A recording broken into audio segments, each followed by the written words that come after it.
Hello children. आज हम अपनी पाठ्य पुस्तक के पद्य भाग में उद्धृत मनुष्यता नामक कविता पढ़ने वाले हैं। इसके रचनाकार हैं मैथिली शरण गुप्त जी। इनका जन्म सन 1886 में उत्तर प्रदेश के झांसी जिले में हुआ था।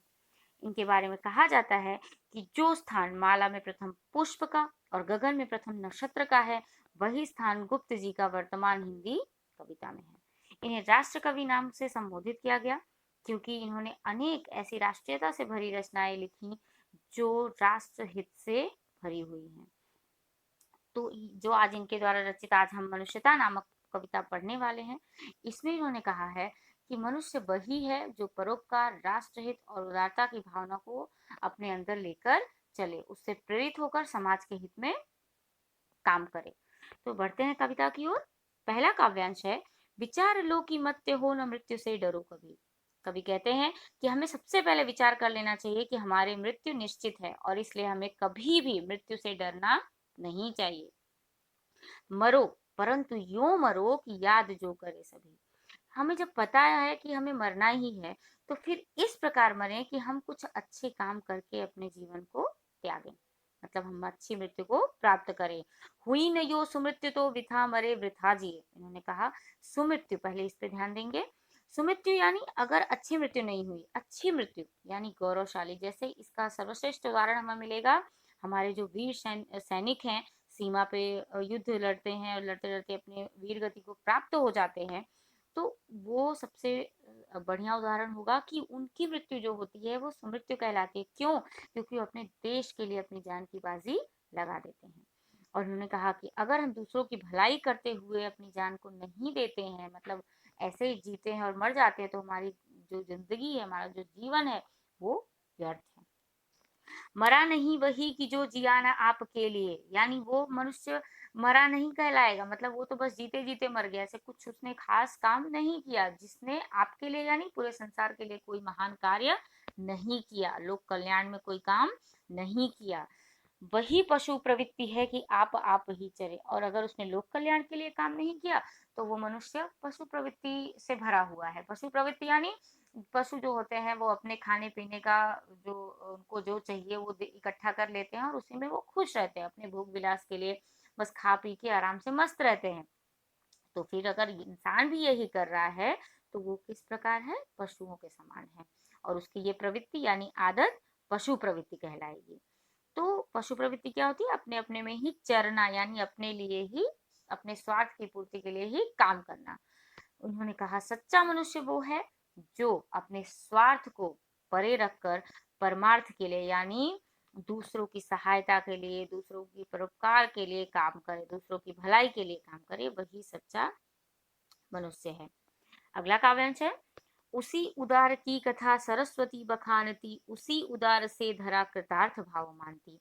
जो मनुष्य दूसरों की भलाई के लिए काम करता है, उसी उदार मनुष्य, उदार यानी दूसरों की भलाई के लिए काम करने वाला, तो उसकी कथा सरस्वती बखानती है। माता सरस्वती जो विद्या की देवी होती हैं, वो उसी की बखान, बखान यानी उसी की तारीफ करती हैं।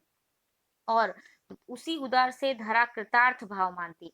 कृतार्थ का अर्थ होता है धन्य हो जाना, मतलब वो अपने आप को धन्य मानती है कि जो धरा, धरा यानी पृथ्वी, तो जो धरा है वो अपने आप को धन्य मानती है कि ऐसे महापुरुष ने मेरे ऊपर अपना जीवन धन्य किया, अपने जीवन को बिताया।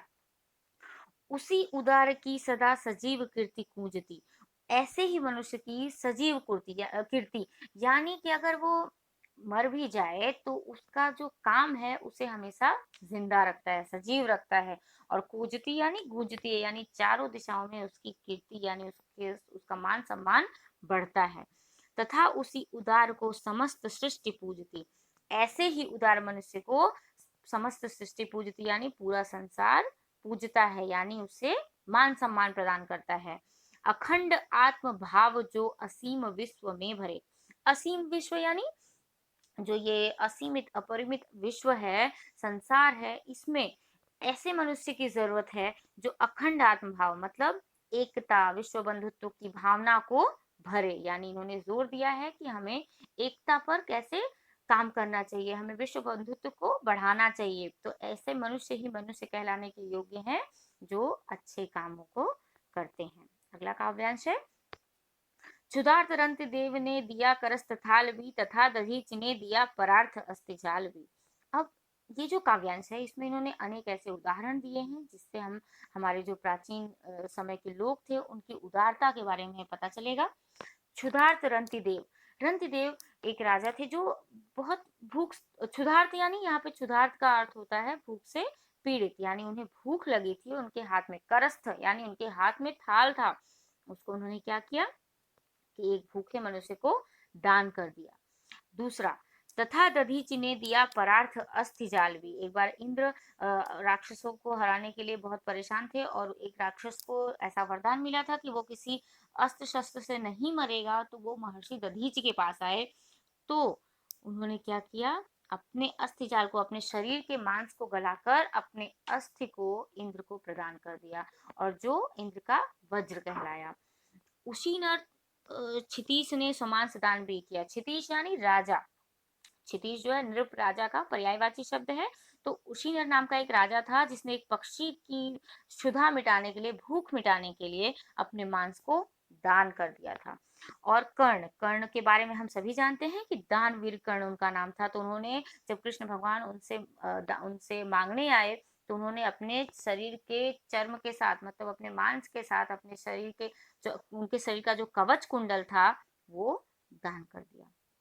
अनित्य देह के लिए अनादि जीव क्या डरे। अनित्य देह यानी जो मरणशील शरीर है उसके लिए अनादि जीव, अनादि यानी अमर आत्मा क्या डरे, नहीं डरना चाहिए। जो आत्मा है वो अजर और अमर है, वो एक शरीर का त्याग करती है दूसरे शरीर में चली जाती है, इसलिए आत्मा को कभी डरना नहीं चाहिए। और वही मनुष्य सच्चा मनुष्य कहलाता है जो दूसरों की भलाई के लिए कार्य करे। अगला काव्यांश है, सहानुभूति चाहिए महाविभूति है यही। सबसे पहले जोर दिया गया है महाविभूति यानी महान गुण। सबसे बड़ा गुण क्या है कि मनुष्य को दूसरे मनुष्य के लिए सहानुभूति हो, दूसरे के दुख को देखकर दुखी हो। जैसे हमने पिछला पाठ पढ़ा कि अब कहाँ दूसरे के दुख में दुखी होने वाले, तो उसमें भी इसी बात पे जोर दिया गया था। मनुष्य सच्चा तभी कहलाता है जब वो दूसरों के लिए सहानुभूति यानी दूसरे के सुख दुख का साथी बन सके। वशीकृता सदैव है बनी हुई स्वयं मही। इन्होंने कहा कि जो ऐसे अच्छे गुणों वाले लोग होते हैं, मही यहाँ यहाँ पे भी पृथ्वी के ऊपर कहा गया है कि जो पृथ्वी है ऐसे महान मनुष्यों की सेवा करती है, वशीकृता बनी होती है। विरुद्धवाद बुद्ध का दया प्रवाह में बहा, विनीत लोक वर्ग क्या न सामने झुका रहा। इन्होंने कहा जब बुद्ध, महात्मा बुद्ध जब प्रेम परोपकार दया इनकी बात करते थे तो अनेकों विरोधी उनके सामने खड़े हो गए थे और उनकी बातों को नहीं मानते थे। लेकिन इसी प्रेम, इसी परोपकार और उदार चरित्र से बुद्ध जी ने उन लोगों को क्या किया, विनीत लोग वर्ग क्या न सामने झुका रहा, वो लोग भी इनके सामने झुक गए। और उन्होंने किस चीज से झुकाया, उदारता से, प्रेम से, परोपकार से। तो आहा वही उदार है परोपकार जो करे। उन्होंने कहा सच्चा मनुष्य वही है जो अन्य मनुष्य के काम आता है, उसके लिए जीता मरता है और दूसरों के ऊपर परोपकार करता है। परोपकार यानी दूसरों की ऊपर उपकार करना, अगर किसी को कोई जरूरत है तो उसकी सहायता करना। अगला काव्यांश है, रहो न भूल के कभी मदांध तुच्छ वृत्त में। अब सबसे पहले इसमें यहाँ धन, धन के बारे में कहा है कि कभी कभी क्या होता है, व्यक्ति व्यक्ति के पास धन होता है तो वो उसके मद में अंधा हो जाता है। मदांध इसका हम संधि विच्छेद करेंगे तो यानी मद में अंधा, अर्थात गर्व में अंधा हो जाना कि मुझे, मैं ही सब कुछ हूँ। तो इन्होंने कहा कि कभी भी मद में मत रहो तुच्छ वित्त के। वित्त यानी धन, जो धन होता है तुच्छ होता है, कभी भी इसका घमंड नहीं करना चाहिए। सनाथ जान आपको करो न गर्व चित्त में। कभी भी ये मत सोचो कि मेरे पास धन है, मेरे पास माता पिता है, मेरे पास मेरा परिवार है तो मैं बहुत बड़ा आदमी हूँ, कभी भी ऐसा नहीं सोचना चाहिए। अनाथ कौन है यहाँ, त्रिलोकनाथ साथ है। उन्होंने कहा संसार में कोई अनाथ नहीं है। क्यों? क्योंकि सबके परम पिता परमेश्वर एक हैं, त्रिलोकीनाथ भगवान वो सबके परम पिता हैं, इसलिए इस संसार में कोई भी अनाथ नहीं है। दयालु दीन बंधु के बड़े विशाल हाथ हैं। जो हमारे दयालु भगवान हैं, दीन बंधु हैं, दीनों के बंधु हैं, दीनों के भाई हैं, उनका जो कर है, उनके जो हाथ हैं वो बहुत विशाल हैं, बहुत बहुत विशाल हैं। अतीव भाग्यहीन है अधीर भाव जो करे। इसलिए भगवान के सामने कभी भी अधीरता नहीं दिखाना चाहिए, मतलब अपने धैर्य को नहीं छोड़ना चाहिए। और जो ऐसा करता है उससे बड़ा भाग्यहीन इस संसार में कोई नहीं है। सच्चा मनुष्य वही है जो दूसरों के काम आता है। अगला काव्यांश है, अनंत अंतरिक्ष में अनंत देव हैं खड़े, समक्ष ही स्वभाव जो बढ़ा रहे बड़े बड़े। संसार में जो अच्छे काम करते हैं इनके लिए अनंत अंतरिक्ष में, जो असीमित अपरिमित आकाश है, इसमें अनंत देव, अनेकों देव खड़े हैं। क्या करने के लिए? समक्ष ही स्वभाव जो, यानी जो अच्छे लोग काम करके आएंगे उनको स्वभाव, अपने हाथ फैलाकर उनका स्वागत करने के लिए खड़े हैं।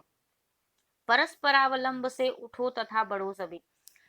एक बात पर इन्होंने जोर दिया कि एक दूसरे की सहायता करते हुए, परस्परावलंब यानी एक दूसरे की सहायता करते हुए आगे बढ़ो, उठो, चलो और सबको एक साथ लेकर क्या करो? सफलता की सीढ़ी को पार करो।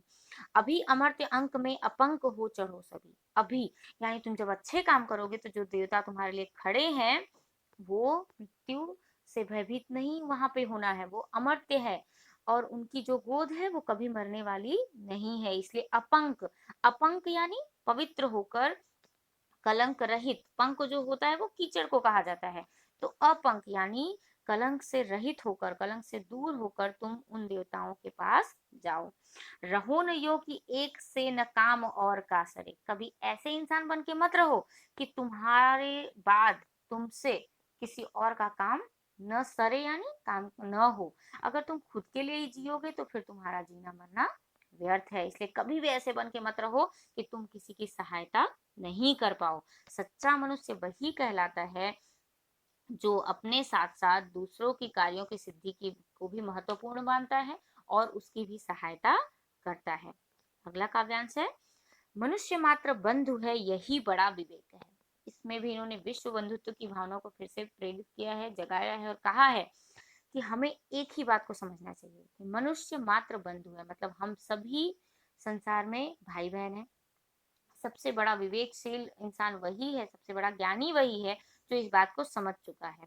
पुराण पुरुष स्वयंभू पिता प्रसिद्ध एक है। पुराण में भी ये कहा गया है कि सबके पिता एक हैं, परम पिता परमेश्वर सबके एक हैं।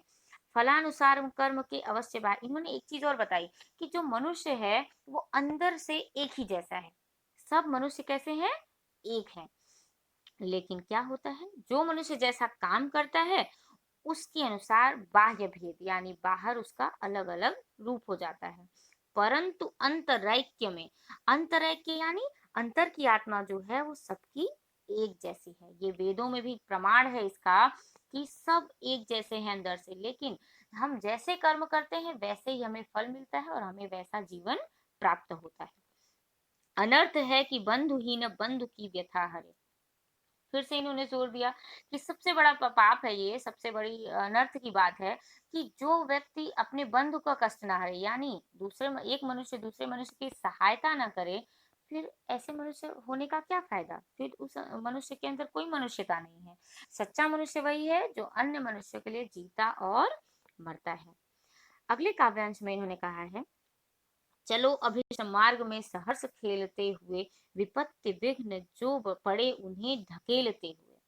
सफलता के मार्ग में बहुत सारी कठिनाइयां आती हैं, तो उन्होंने बताया कि हमें इसको पार कैसे करना है।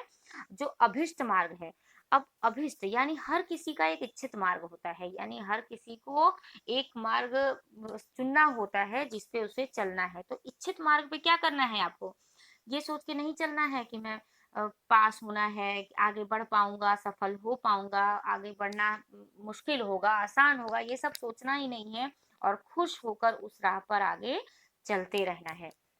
जो भी रास्ते में विपत्ति आए उसे क्या करना है? विपत्ति विघ्न जो पड़े, जो भी रास्ते में विघ्न, बाधाएं, विपत्तियां आती हैं उन्हें ढकेलते हुए, यानी उनका सामना करते हुए आगे बढ़ते रहो। घटे न हेल मेल, हाँ बढ़े न भिन्नता कभी।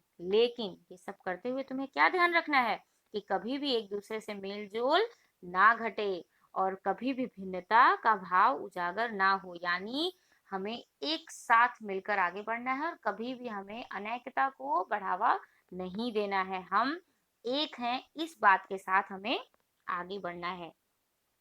अतर्क एक पंथ के सतर्क पंथ हो सभी। यानी इन्होंने बताया कि जो अतर्क पंथ है यानी तर्क से परे, हमें इस रास्ते पे कोई तर्क नहीं देना है और हम बस ये सोच के चल रहे हैं कि हमें सफल होना है। तो सतर्क यानी सावधान यात्री पंथ, जैसे यात्री को पंथ भी यहाँ पे सावधान यात्री कहा गया है। सतर्क पंथ यानी सावधान यात्री हो तुम, इसलिए क्या करो कि चलते रहो। और तभी समर्थ भाव है कि तारता हुआ तरे। हमारा जो मनुष्य जीवन है तभी समर्थ कहलाएगा जो अपने साथ साथ तारता हुआ तरे। तारता हुआ तरे का अर्थ हो जाएगा कि दूसरों की भलाई करते करते अपने आप को तार ले, यानी अपनी भलाई भी कर ले। तो दूसरों की भलाई करो तो ही तुम सच्चे मनुष्य कहलाओगे। तो सच्चा मनुष्य वही है जो औरों के लिए काम आता है। तो इस काव्यांश में, इस पूरी कविता में इन्होंने विश्व बंधुत्व की भावना को उजागर किया है।